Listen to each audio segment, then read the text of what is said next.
Good afternoon. The horror of the storms that lashed large parts of the country yesterday was brought into sharp focus this morning as authorities confirmed at least 51 people had died. Flash floods turned streets into rivers and left hundreds trapped in their homes, with many forced to climb trees, scale lampposts and move to upper floors of buildings to escape. Shocking images showed how entire towns had been plunged underwater, whilst others saw dozens of partially submerged cars piled up on each other after the flood surge battered them into buildings. The death toll is expected to rise sharply as emergency services continue their searches for dozens of people still said to be unaccounted for.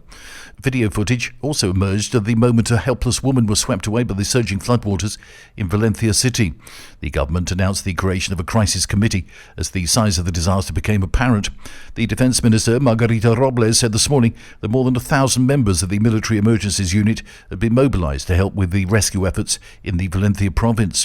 It's the worst flood-related catastrophe since 1996, when 87 people died and 180 were injured in a flash flood in the Pyrenees. The worst-hit areas are the province of Valencia, where the political leader Carlos Mazón first went public with news of several fatalities in the early hours of this morning. The rain had subsided in Valencia by late this morning, but more storms were forecast tomorrow, according to the National Weather Service. Emergency services in the region urged citizens to avoid all road travel and to follow further updates from official sources.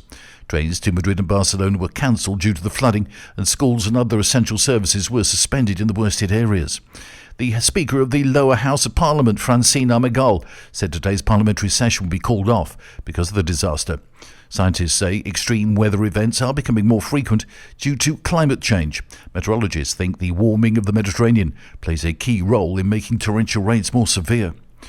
And in other news, the annual inflation rate was at 1.8% in October, up from 1.5% in September, so the INE said this morning. The market expectation was for 1.7%.